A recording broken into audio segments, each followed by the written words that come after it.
যুক্তরাষ্ট্র ও ইরানের মধ্যকার চলমান যুদ্ধ পরিস্থিতির কারণে বিশ্বজুড়ে চরম ভূ রাজনৈতিক উত্তেজনা বিরাজ করছে।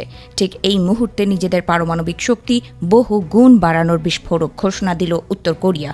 শুক্রবার দেশটির রাষ্ট্রীয় সংবাদ মাধ্যম KCNA বলছে, উত্তর কোরিয়ার পারমাণবিক বাহিনীর আকার ও ধরন উভয় দিক থেকেই এর সক্ষমতা ব্যাপকভাবে সম্প্রসারণ ও আধুনিকীকরণের সিদ্ধান্ত নিয়েছেন দেশটির সর্বোচ্চ নেতা কিম জং উন।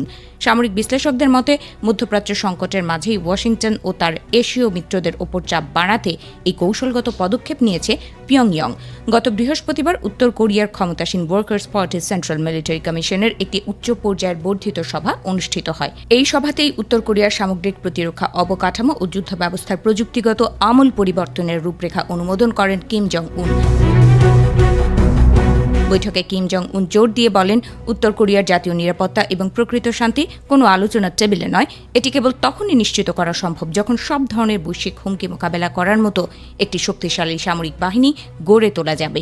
এই আধুনিকীকরণ প্রক্রিয়ার অংশ হিসেবে উত্তর কোরিয়ার পরমাণু ক্ষেপণাস্ত্রের সংখ্যা বৃদ্ধি করা হবে, পাশাপাশি সব সামরিক ঘাঁটির আধুনিকায়ন এবং যুদ্ধ সক্ষমতা উন্নত করার সুনির্দিষ্ট নির্দেশ দিয়েছেন কিম জং উন। শুধু পরমাণু শক্তিই নয়, উত্তর কোরিয়ার নৌবাহিনীকে পারমাণবিক অস্ত্রে সজ্জিত করার জন্য মরিয়া হয়ে উঠেছেন কিম। গত 5 জুন কিম জং উন নিজেই 5,000 টন ওজনের অত্যাধুনিক যুদ্ধজাহাজ কাংকনের ক্রুজ মিসাইল উৎক্ষেপণ এবং ইলেকট্রনিকে যুদ্ধ সরঞ্জামের পরীক্ষা সরাসরি পরিদর্শন করেন।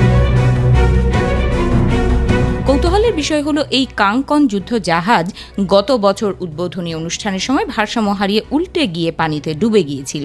পরবর্তীতে পিয়ংইয়ংয়ের প্রকৌশলীরা অত্যন্ত গোপনীয়তার সাথে এটিকে টেনে তুলে পুনর্নির্মাণ ও মেরামত করেন।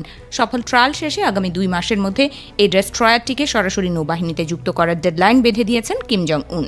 এর মাত্র 2 সপ্তাহ আগে 5,000 টনের আরেকটি অত্যাধুনিক যুদ্ধজাহাজ চোয়েহিয়ন আনুষ্ঠানিকভাবে উত্তর কোরিয়ার নৌবহরে যুক্ত হয়েছে। সেই কমিশনিং অনুষ্ঠানে কিম জং উন জানান, তার আগামী লক্ষ্য হল বিশ্বকে তাক লাগিয়ে দিয়ে সম্পূর্ণ নিজস্ব প্রযুক্তিতে 10,000 টনের দানবীয় রণতরী তৈরি করা, যেগুলো শত্রু দেশের যে কোনো বিমানবাহী জাহাজকে ধ্বংস করতে সক্ষম হবে। বর্তমানে পারস্য উপসাগরে মার্কিন বাহিনী ইরানের চরম যুদ্ধ চালিয়ে যাচ্ছে। ঠিক সেই মুহূর্তে উত্তর কোরিয়ার এই পরমাণু ও নৌশক্তি বাড়ানোর ঘোষণা পেন্টাগনের জন্য একটি বড় মাথা ব্যথার কারণ হয়ে দাঁড়িয়েছে। বিশ্লেষকদের মতে, যুক্তরাষ্ট্র মধ্যপ্রাচ্যে ব্যস্ত থাকার এই সুযোগে কোরীয় উপদ্বীপে নিজেদের আধিপত্য চিরতরে প্রতিষ্ঠা করতে যাচ্ছেন কিম জং উন।